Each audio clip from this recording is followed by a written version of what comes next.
నమస్తే. తెలంగాణలో ఇప్పటికే ఒక ఉప ఎన్నిక అయితే కంప్లీట్ అయిపోయింది. ఇప్పుడు మరొక ఉప ఎన్నిక రాబోతున్నట్టు తెలుస్తుంది. ఒకటి కాదు, ఏకంగా 2 వస్తాయట. అంతేకాదు, ఇప్పుడు రప్ప రాజకీయాల్లో గట్టిగా చర్చలు జరుగుతున్నాయి. ఏంటి రప్ప? సో ఈ మూడిటి గురించి డీటెయిల్స్ తెలుసుకుందాం. ప్రస్తుతం మనతో జర్నలిస్ట్ శేషరావు గారు ఉన్నారు. వెల్కమ్ చెప్దాం. Hello sir. హలో.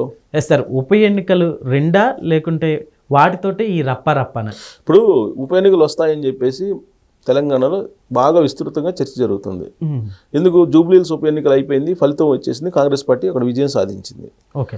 ఆ తర్వాత మళ్ళీ మరొక 2 ఉప ఎన్నికలు రాబోతున్నాయని చెప్పేసి విస్తృతంగా ప్రచారం జరుగుతున్నటువంటి క్రమంలో ఇప్పుడు KTR and team, social media team ఏం చేస్తుంది? ఈ ఉప ఎన్నికలు వస్తాయని చెప్పి భావిస్తున్నటువంటి నియోజకవర్గాల్లో రప్ప బోర్డులు పెట్టారంట.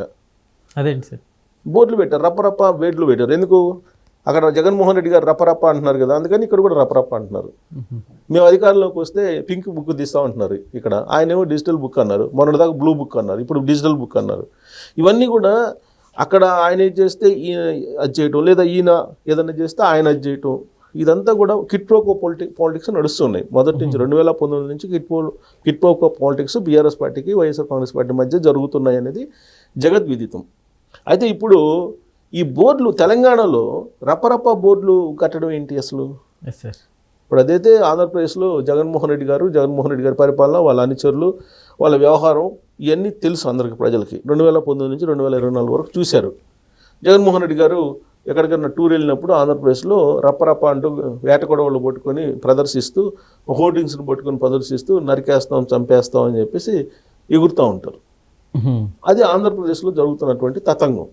ఇప్పుడు అలాంటిది తెలంగాణలో కనిపిస్తుంది. తెలంగాణలో ఉప ఎన్నికలు వస్తాయని అనుకుంటున్నటువంటి ఖైరతాబాద్, అలాగే కడియం శ్రీహరి గారు ఉన్న వరంగల్ సంబంధించిన నియోజకవర్గాల్లో రప్ప బోర్డులు పెడుతున్నారంట బీఆర్ఎస్ పార్టీ వాళ్ళు. ఎందుకు అని అంటే, ఇప్పుడు కాంగ్రెస్ పార్టీలోకి బీఆర్ఎస్ పార్టీ నుంచి కొంతమంది ఎమ్మెల్యేలు చేరారు. వాళ్ళ మీద అనర్హత వేటు వేయండి అని చెప్పేసి పిటిషన్లు వేశారు. హైకోర్టు నుంచి సుప్రీంకోర్టు దాకా పోరాడింది బీఆర్ఎస్ పార్టీ. దాని మీద సుప్రీంకోర్టు కూడా సీరియస్ అయ్యింది. ఈ మధ్యకాలంలో ఒక హైకోర్టు కూడా అనర్హత వేటు వేయటాన్ని సమంజసమే, పార్టీ మారినటువంటి వాళ్ళ మీద అనర్హత వేటు వేయాలని చెప్పేసి చెప్పింది. అలహాబాద్ కోర్టు ఏదో చెప్పింది. సో ఆ కోర్టు తీర్పు చెప్పింది కాబట్టి దాన్ని బేస్ చేసుకొని తెలంగాణలో కూడా అనర్హత వేటు వేయండి అని చెప్పి అడగడానికి అవకాశం ఉంటుంది. అసలు వాళ్ళు అనర్హత వేటు వేసేదానికంటే కూడా ముందుగానే రాజీనామా చేస్తే ఎలా ఉంటుంది కొంతమంది చేత అనేటువంటి ఆలోచన కాంగ్రెస్ పార్టీ చేస్తున్నట్టు రాజకీయ వర్గాల్లో వినిపిస్తుంది. ఎందుకు? దాదాపు 12 మంది దాకా బీఆర్ఎస్ పార్టీ నుంచి కాంగ్రెస్ పార్టీలో జాయిన్ అయ్యారు.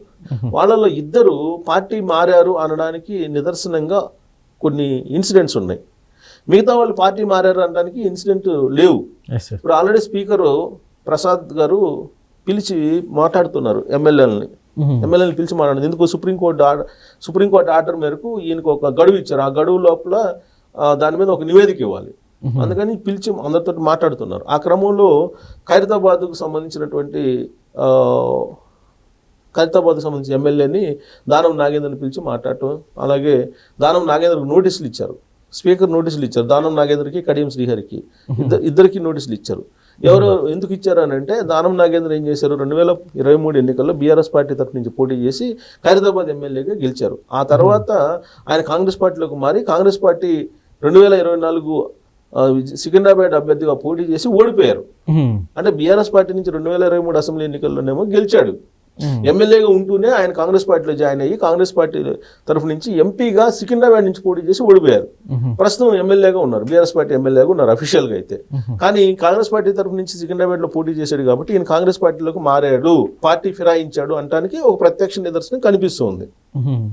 అలాగే కడియం శ్రీహరి ఏంటి, ఆయన అక్కడ ఆయన కుమార్తె కావ్య, ఆవిడ లోక్సభ ఎన్నికల్లో 2024లో ఆవిడ పోటీ చేశారు. కాంగ్రెస్ తరఫు నుంచి పోటీ చేశారు. పోటీ చేస్తే ఆయన ఏం చేశాడు, ఆవిడ అఫిడవిట్లో సంతకాలు పెట్టారు. బీఆర్ఎస్ పార్టీ ఎమ్మెల్యే అయ్యుండి అఫిడవిట్లో సంతకాలు పెట్టారు. ప్లస్ ఆవిడకి అనుకూలంగా ప్రచారం చేశాడు బహిరంగంగా. ఆవిడకి గెలిచింది. సో కాబట్టి ఆయన అఫిడవిట్లో సంతకం పెట్టడం, ఆవిడతో కలిసి అనుకూలంగా ప్రచారం చేయటం, ఇవన్నీ కూడా పార్టీ ధిక్కారం కింద వస్తాయి, పార్టీ ఫిరాయింపు కింద వస్తాయి. కాబట్టి బీఆర్ఎస్ పార్టీ ఎమ్మెల్యేగా ఉంటూ మీరు కాంగ్రెస్ పార్టీ అభ్యర్థికి అఫిడవిట్లో సంతకాలు పెట్టడంతో పాటు ప్రచారం చేయడం ఇవన్నీ కూడా ఉన్నాయి. కాబట్టి మీరు ఎందుకు అనర్హత వేటు వెయ్యరు వాళ్ళిద్దరి మీద అని అడిగేటువంటి అవకాశం ఉంది కోర్టులకి. మిగతా వాళ్ళ మీద ఎవిడెన్స్ లేవు, వీళ్ళిద్దరి మీద ఎవిడెన్స్లు ఉన్నాయి.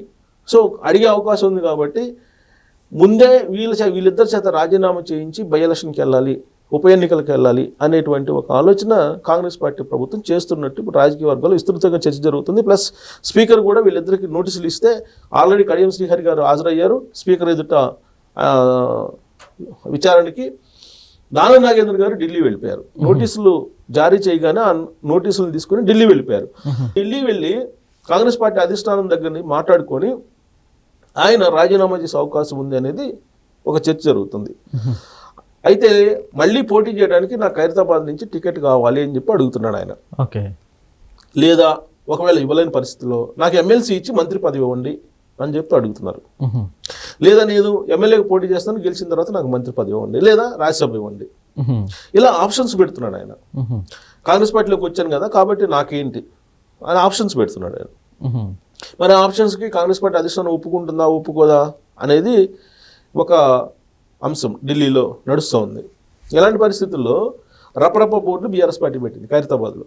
ఓకే, అలాగే కాంగ్రెస్ పార్టీకి సంబంధించిన అభ్యర్థి రాజు అనే అతను ఆల్రెడీ అక్కడ ఆయన బోర్డులు పెట్టి నాకే టికెట్ ఇవ్వండి ఖైరతాబాద్ నుంచి నేను పోటీ చేసి గెలవాలని చెప్పి ఒక కార్పొరేటర్ రాజు అనే కార్పొరేటర్ హోర్డింగ్స్ పెట్టాడు. ఓకే సార్, ఆల్రెడీ ఉప ఎన్నికలకు సంబంధించినటువంటి నోటిఫికేషన్ లేదంటే అక్కడ ఉన్న ఎమ్మెల్యే రాజీనామా చేయకుండానే ఓ ఉప ఎన్నికల ఆడవాడి స్టార్ట్ అయింది ఖైరతాబాద్లో. అలాగే వరంగల్లో కడియం శ్రీహరి గారు ఇంకా ఆయన కూడా రాజీనామా చేశావు. సో ఉప ఎన్నికలు ఈ రెండు చోట్ల వచ్చే అవకాశం కనిపిస్తుంది. ఖైరతాబాద్లో కన్ఫామ్ అంటున్నారు. ఓకే, సో కడియం శ్రీహరి గారు వాళ్ళ స్పీకర్ ఎదుట హాజరై మరి కొంత సమయం కావాలని చెప్పి అడిగారట వివరణ ఇవ్వడానికి. మొత్తం మీద ఏంటంటే ఈ రెండు చోట్ల ఉప ఎన్నికలు వచ్చే అవకాశం ఉంది. ఉప ఎన్నికలు వస్తే జూబ్లీ హిల్స్ మాదిరిగా ఫలితాలు వస్తాయా లేదంటే ఉల్టా వస్తాయా అనేది ఆసక్తికరమైన అంశం. సార్, అయితే ఇప్పుడు మరి జూబ్లీ హిల్స్లోనే ఓడిపోయింది కదా బీఆర్ఎస్, ఆ చోట్ల ఎట్లా ఉంటుందంటారు? జూబ్లీ హిల్స్లో పేరేమో జూబ్లీ హిల్స్ అని ఉంటుంది, చాలా ధనికులు లేదంటే ఉన్నత వర్గాలు ఉంటారని చెప్పి అనుకుంటారు. కానీ జూబ్లీ హిల్స్లో ఉండేటువంటి వాళ్ళు ఎక్కువ పేదలు. వాళ్ళు జనరల్గా ఎలక్షనీరింగ్లో వాళ్ళని మేనేజ్ చేశారు. అందువల్ల కాంగ్రెస్ పార్టీ గెలిచింది అనేటువంటిది ఒక అభిప్రాయం ఉంది ఇది ప్రత్యర్థి పార్టీల్లో. అదే ఖైరతాబాద్ వచ్చేటప్పటికి వైట్ కాలర్ ఓటర్స్ ఉంటారు ఎక్కువ మంది. వైట్ కాలర్ ఓటర్స్ దగ్గరికి డబ్బులు ఇచ్చి మేనేజ్ చేయడానికి అవకాశం ఉండకపోవచ్చు ఎక్కువగా. అలా అని చెప్పి నేను వీళ్ళని కించపరచడం కాదు. జనరల్గా ఏంటంటే డబ్బులు ఇస్తే కొంచెం పేద వర్గాలు అవసరానికి ఉంటాయి కదా అని తీసుకుంటారు. కానీ వాళ్ళల్లో ఒక నిజాయితీ ఉంటుంది. డబ్బులు తీసుకున్నాం కదా వేయకపోతే బాగుండదు అనేటువంటి ఒక గిల్టీనెస్ ఉంటుంది. అందువల్ల వేస్తారు డబ్బులు తీసుకొని ఎక్కువ మంది. అందరూ అయిపోయినా ఎక్కువ మంది వేస్తారు. కానీ వైట్ కాలర్ వాళ్ళు అలా కాదు, వీళ్ళు ఇచ్చినా తీసుకుంటారు, వాళ్ళు ఇచ్చినా తీసుకుంటారు, వాళ్ళు వేసే దగ్గర వేస్తారు ఓటు. కాబట్టి అంత ఈజీ కాదు. జూబ్లీ హిల్స్ ఎన్నికల మాదిరిగా ఖైరతాబాద్లో గెలవచ్చని కాంగ్రెస్ పార్టీ అనుకుంటుంది కానీ అంత ఈజీ అయితే కాదు. అలాగే వరంగల్ రూరల్ ఏరియాస్లో ఇప్పుడు వరంగల్ జిల్లాలో ఇప్పుడు ఎలా ఉందంటే రూరల్ ఏరియాస్లో రేవంత్ రెడ్డి గారు వచ్చి తెలంగాణ రాష్ట్రాన్ని ఏదో నష్టపరిచాడు అనేటువంటి భావాన్ని బీఆర్ఎస్ పార్టీ తీసుకెళ్ళింది. దాన్ని రూరల్ ప్రాంతంలో ఉండేటువంటి వాళ్ళు నమ్ముతున్నారు కూడా. సో కాబట్టి ఈ రెండు కొంచెం కాంగ్రెస్ పార్టీని ఇబ్బందికర పరిస్థితిలో నెట్టేటువంటి స్థానాలే అని చెప్పి అనుకోవచ్చు ఉప ఎన్నికలు వస్తే కనుక. Okay sir, thank you.